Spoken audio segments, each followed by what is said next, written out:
Hello friends. Friends, तो आगे चलते हैं और बढ़ाते हैं अपनी एयर स्पॉटिंग की सीरीज़ को। आप देख रहे हैं कि मैं काफ़ी दिन से ये सीरीज़ लेके आपके साथ चल रहा हूँ। रीज़न इसके पीछे बहुत बड़ा है। एक तो हर सेंटेंस के अंदर आपको कुछ नया सीखने को मिल रहा है और ये टॉपिक एयर स्पॉटिंग नाम का जो टॉपिक है, इससे रिलेटेड सेंटेंस कॉम्पिटिटिव एग्ज़ाम में आते ही आते हैं। तो वहाँ भी अपन को ये चीज़ हेल्प करेगी अपनी मतलब जो परसेंटेज बढ़ाने में। और आसान सा काम है, क्योंकि ये जो मिस्टेक्स हैं, ये कोई मतलब थाउजेंड्स में नहीं है, लाखों में नहीं है, लिमिटेड्स हैं। तो इसकी लिमिटेशन है। तो अगर हम इन चीज़ों को बार बार देखेंगे तो हम काफ़ी हद तक जो मिस्टेक्स करते हैं जनरली, वो मिस्टेक्स हम नहीं करेंगे। तो इस चीज़ को मतलब आप बहुत बारीकी से देखें और एक बार, दो बार, तीन बार, चार बार देखें सेम डे। क्योंकि जब हम एक चीज़ को बार-बार देख लेते हैं तो वो काफ़ी कुछ माइंड में वहीं फ़ीड हो जाती है। तो मेरा जो पर्सनल एडवाइस है आप लोगों को ये है, क्योंकि जैसे मेरे यहाँ एक बुकलेट है जिससे मैं पढ़ाता हूँ, तो उस पूरी बुकलेट को मैंने पेज नंबर, कौन से पेज पे किस नंबर पे क्या वर्ड है, ये पूरी मैंने यहाँ डाल रखी है। तो अब ये पॉसिबल है सबके लिए। अगर मैं कर सकता हूँ तो यू ऑल्सो कैन डू। फ़र्क कहाँ आता है? जिद और आइडियोलॉजी डेवलप करनी पड़ती है। इस चीज़ को लेके अगर हम चलते हैं तो हम एक मंजिल पा लेते हैं। और जब एक बार आदमी मंजिल पा लेता है तो उसके माइंड में एक बात आ जाती है कि I can do everything whatever I wish. तो उसके लिए एक जुनून पैदा करना पड़ता है। तो चलते हैं आज के नए सेंटेंस लेके। The minister conquered with his colleagues and agreed that the new projects on education should be sanctioned immediately. Once again, the minister concurred with his colleagues and agreed that the new projects on education should be sanctioned immediately. Hindi देखिए, minister conquered. Friend, conquered का मतलब होता है सहमत होना, right. Minister सहमत हुआ अपने साथियों के साथ, एंड एग्रीड, और इस बात पे वो एग्री हुआ, that the new projects on education should be sanction immediately, कि एजुकेशन पे जो नए प्रोजेक्ट बनाए गए थे उनको जल्दी से जल्दी सैंक्शन किया जाए, है ना, स्वीकृति दी जाए। फ्रेंड्स, यहाँ सहमति से बात नहीं है, यहाँ विचार विमर्श से बात है। तो इसको हम हटा के एक वर्ड करेंगे कन्फर। कन्फर्ड हो जाएगा ये। कन्फर एक वर्ड होता है, CONFER, विचार विमर्श करना। तो अब इसकी हिंदी सही है, minister conferred with his colleagues and agreed that the new projects on education should be sanctioned immediately. Minister ने अपने साथियों के साथ विचार विमर्श किया और विचार विमर्श करने के बाद सहमत हुआ कि the new project on education, जो शिक्षा पर नया प्रोजेक्ट लाया गया है, उसको शुड बी सैंक्शन इमीडिएटली, जल्दी से उसको स्वीकृति दी जाए। तो यहाँ कंकर्ड हट के कन्फर हो जाएगा। कंकर्ड मतलब सहमत होना और कन्फर मतलब विचार विमर्श करना, क्योंकि सहमत वो बाद में हुआ है। पहले सहमत हो गया तो फिर मतलब ही नहीं रहा, फिर एग्रीड दोबारा क्यों आएगा। तो ये कंकर्ड वर्ड ना करके कन्फर होगा। Next, important Congress dissident source said, important Congress dissident source said at one stage that Raman Roy and Chandrasekhar had even asked the dissident group to suggest suitable names. Once again, I'll go through it. Important Congress dissident source said at one stage that the Raman Roy and Chandrasekhar had even asked the dissident group to suggest suitable names.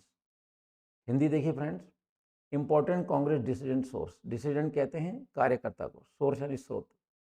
तो कांग्रेस के जो कार्यकर्ता थे उनका जो एक एक important यानी प्रमुख जो सोर्स था, उसने क्या कहा, एट वन स्टेज, एक जगह, that Raman Roy and Chandrashekhar had even asked the डिसीडेंट group, कि चंद्रशेखर और रमन राय ने हैड इवन आस्क्ड, उन्होंने भी पूछा था द डिसेंट ग्रुप, उस कार्यकर्ता के ग्रुप से, टू सजेस्ट सुटेबल नेम्स, कि उस पार्टी के लिए एक अच्छा सा नाम है ना सजेस्ट किया जाए।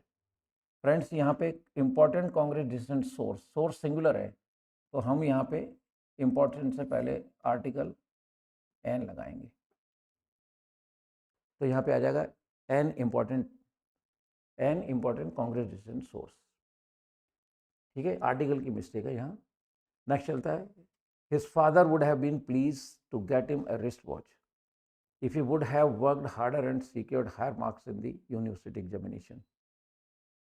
His father would have been pleased to get him a wristwatch if he would have worked harder and secured higher marks in the university examination. Hindi देखिए, his father would have been pleased to get him a wristwatch. कोई लड़का है, उसके father को खुशी होती gate him a wrist watch, उसके लिए एक कलाई घड़ी लाने, है ना, if he would have worked harder, अगर वो बच्चा मेहनत करता, एंड सिक्योर्ड हायर मार्क्स, और अच्छे नंबर लाता इन द यूनिवर्सिटी एग्जामिनेशन।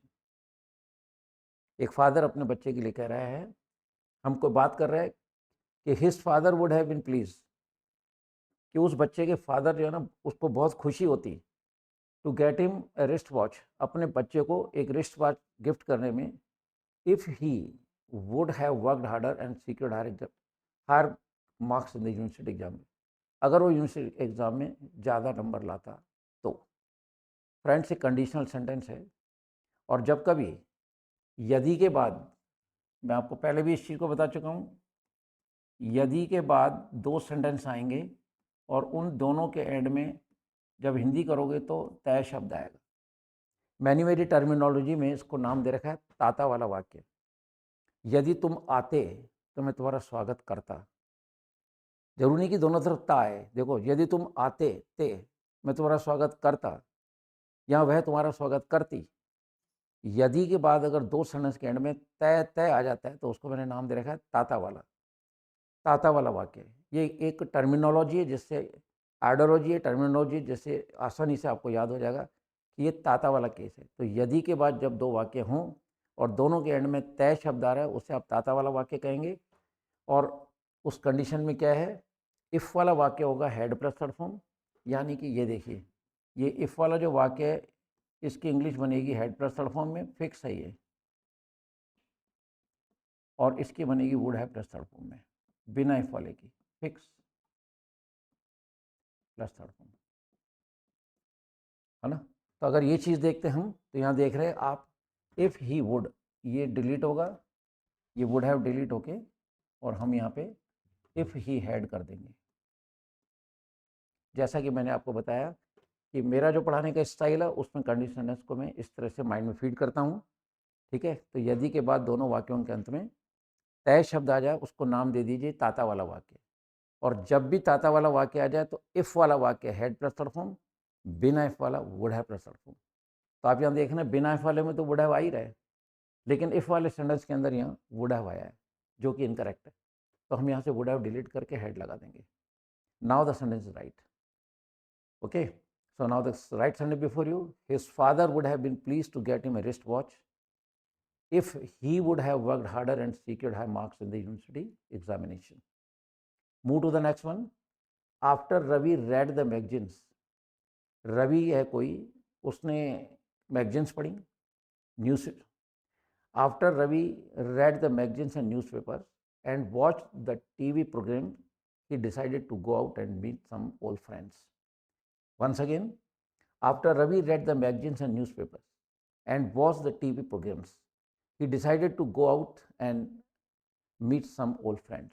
हिंदी देखिए, after Ravi read the magazines and newspapers, Ravi ने कुछ मैगजीन पढ़ी, कुछ न्यूज़पेपर पढ़े, and watch the TV programs, और टीवी प्रोग्राम भी देखे। उसके बाद ही डिसाइडेड टू गो आउट, फिर उसने कहा चलो अब बाहर चलते हैं, and meet some old friends, और पुराने दोस्तों से मुलाकात करते हैं। फ्रेंड्स, ये सीक्वेंस ऑफ टेंस का नाम का एक सेंटेंस है, सीक्वेंस ऑफ टेंस। इसको आप ऐसे याद करें कि जब कभी भी सेंटेंस में आफ्टर या बिफोर आ जाता है, बिफोर या आफ्टर चाहे शुरू में आवे चाहे बीच में आवे, क्लियर, शुरू में आवे या बीच में, आफ्टर की जगह बिफोर भी आ सकता है। तो जब कभी बिफोर आफ्टर शुरू में आवे या बीच में आ जाए सेंटेंस के अंदर, तो सीक्वेंस ऑफ टेंस के अकॉर्डिंग एक तरफ रहेगा हेड प्लस थर्ड फॉर्म, दूसरी तरफ होगा सेकंड फॉर्म। तो आप देख रहे हैं कि आफ्टर रवि रेड, अब यहाँ हमको हेड करना पड़ेगा। ये सीक्वेंस ऑफ टेंस का एक सेंटेंस है। After Ravi had read the magazine and newspaper and watch the TV programme, he decided to go out. यहाँ सेकंड फॉर्म आ गई, यहाँ हेड प्लस थर्ड फॉर्म आएगा। तो बिफोर आफ्टर के सेंटेंस आ जाए, बिफोर आफ्टर शुरू में भी हो सकता है, बीच में भी हो सकता है। अगर आपको सेकंड फॉर्म दे रखी है तो आप लगाएंगे हेड प्लस थर्ड फॉर्म, और अगर आपको हेड प्लस थर्ड फॉर्म दे रखा है तो आप लगाएंगे सेकंड फॉर्म, क्लियर। तो आप यहाँ देख रहे हैं कि सेकंड फॉर्म है, तो आफ्टर वाले सेंटेंस का। अच्छा, अब आप कहेंगे हेड कहाँ लगाएं, आफ्टर वाले सेंटेंस में हेड लगाना है, क्लियर। आफ्टर वाला जो सेंटेंस है उसमें हेड लगेगा, बाकी के अंदर सेकंड फॉर्म है ही। तो इस चीज़ का अपन ध्यान करेंगे। नेक्स्ट आता है, the last exercise was rather easier than that of I thought it would be, but this one is more difficult. The last exercise was rather easier than that of I thought it would be, but this one is more difficult. Once again, तो देखिए, the last exercise was rather easier than that I thought. Last exercise ज़्यादा सरल थी, किससे, than that of I thought, जिसके बारे में मैंने सोचा था। इट वुड बी, कि ऐसा होगी, but this one is more difficult, लेकिन ये तो ज़्यादा मुश्किल है। तो सोच से अलग की बात हो गई। फ्रेंड्स, आप देख रहे हैं रादर और ईजियर, इन दोनों में ई आर आ रहा है। दो कॉम्प्लीट डिग्री एक साथ नहीं लिखी जाती, इसमें रादर का कोई रोल नहीं है, इसको हटा देंगे। Now the sentence is right. Comparison है तो ईजियर देन आ रहा है, क्लियर। तो अब last exercise was easier than that of I thought. Last exercise ज़्यादा कठिन थी, ठीक है, सॉरी, वो सरल थी उस एक्सरसाइज से जो मैंने सोचा कि ऐसा है, but this one is more difficult, लेकिन ये ज़्यादा डिफिकल्ट है। नेक्स्ट देखते हैं, my sister likes to read crime novels but hates criminals. Once again, my sister likes to read crime novels but hates criminals. देखिए, हिंदी है, मेरी बहन पसंद करती है पढ़ना क्राइम नॉवेल्स, अपराध के नॉवेल पढ़ना पसंद करती है, बट हेट्स क्रिमिनल्स, लेकिन अपराधियों से नफरत करती है। फ्रेंड्स, यहाँ पे अपन हिंदी कर रहे हैं कि मेरी बहन पसंद करती है क्राइम नॉवेल पढ़ना। तो जब वर्ब में ना की आवाज़ आती है उस समय वो ज़ेरेंड कहलाता है। ज़ेरेंड एक नाउन होता है जो वर्ब में आईएनजी लगाने से बनता है। वी प्लस आईएनजी एक स्टेज पर नाउन का रूप धारण करता है, उस नाउन को हमने नाम दे रखा है ज़ेरेंड। तो यहाँ पे पढ़ना पसंद करती है, तो ये हटा के हम करेंगे रीडिंग।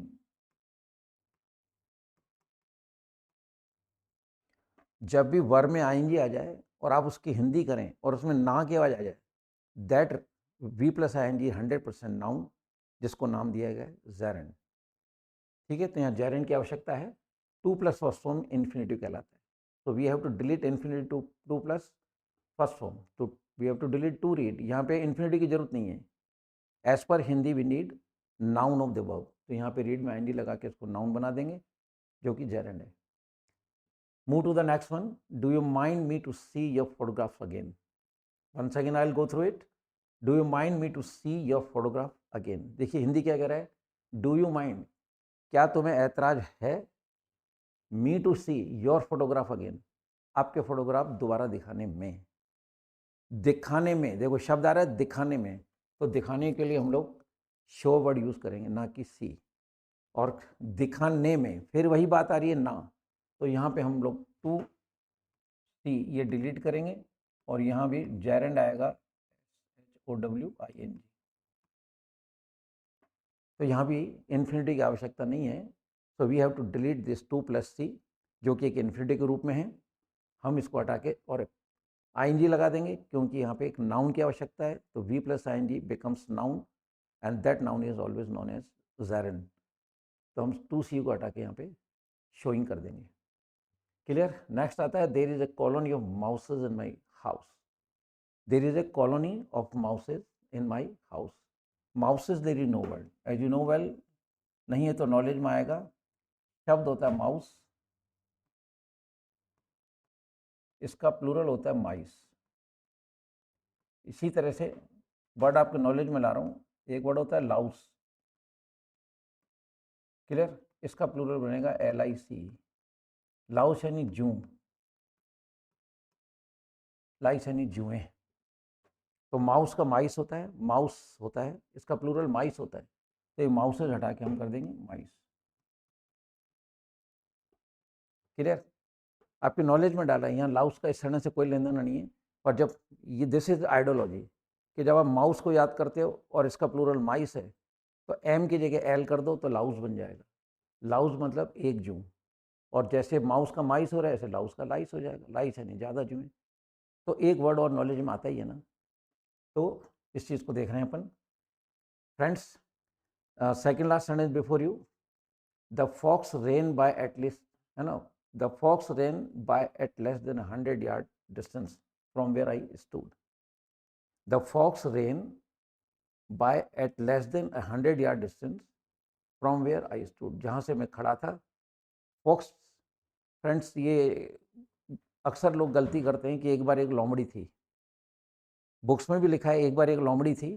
तो once upon a time there was a fox. Friends, आपके नॉलेज में होना चाहिए फॉक्स मेल है, लोमड़. जो फीमेल है लोमड़ी उसको बोलते हैं विक्सन, VIXEN. पर जनरल बुक्स में ये लिखा रहता है एक बार लोमड़ी थी तो there was a fox. But fox is use for male and vixen is female, है ना. तो ये मैस्कुलिन जेंडर है, फेमिनिन जेंडर है vixen, VIXEN. Anyway, so the fox ran by at less than 100 yard. 100 yard, ये जो yard है इसके अंदर हम लोगों को यहाँ एपोस्ट्रोफ लगाना पड़ेगा क्योंकि आवाज़ आ रही है 1 यार्ड, है ना, 100 यार्ड की दूरी. तो की आवाज़ आ रही है तो की के लिए हम एपोस्ट्रोफ लगा देंगे. एपोस्ट्रोफ का मतलब होता है का, के और की. ये 3 आवाज़ आती हैं जब कभी हम एपोस्ट्रोफ लगा देते हैं. तो यहाँ पे एज पर हिंदी, है ना, 100 यार्ड की दूरी, तो उसकी दूरी के हिसाब से यहाँ पे एपोस्ट्रोफ आ जाएगा. And the very last sentence before you, we found the dog with a long snake in his mouth and shaking the same furiously. We found the dog with a long snake in his mouth and shaking the same furiously. Hindi, we found the dog, हमने कुत्ते को देखा, हमने कुत्ते को पाया, with a long snake in his mouth, उसके मुंह में एक लंबा सांप था, and shaking the same furiously, और वो उस सांप को बुरी तरह से झिझोड़ रहा था. शेकिंग से मतलब यहाँ झिझोड़ रहा था. सेम फ्यूरियसली, बहुत मतलब झुंझलाहट के साथ में. ठीक है. तो यहाँ पे हम लोग द सेम हटा देंगे. यहाँ आएगा इट, शेकिंग इट फ्यूरियसली. सांप के लिए यहाँ पे इट आएगा, द सेम का कोई सेंस नहीं. तो फ्रेंड्स, ये थे मतलब आज के 10 सेंटेंस एरर्स वाले. इसमें हमने देखा, और मैं आपको एरर्स तो बता ही रहा हूँ, लेकिन इनके आसपास जो भी इसके रूल्स हैं या जो भी कुछ इसके लॉजिक्स हैं, that I am also placing before you. So जब कभी भी इस वीडियो को देखें तो 2-3-4 बार एक साथ देखें, ताकि चीज़ें 4 बार देखने से माइंड में फीड हो जाती हैं. जैसे हमने कहा ताता वाला केस है, तो अब इसको 4 बार देखोगे तो फॉरएवर मतलब it will be on the screen of the mind. कि जैसे यदि के बाद ताता आया तो आपको याद आएगा कि यदि वाले सेंटेंस में प्लस थर्ड फॉर्म लगाना है, और बिना यदि वाले में, ठीक है, would have plus third form लगाना है. So you might be enjoying this programme. With this words I should say goodbye all of you. जय हिंद.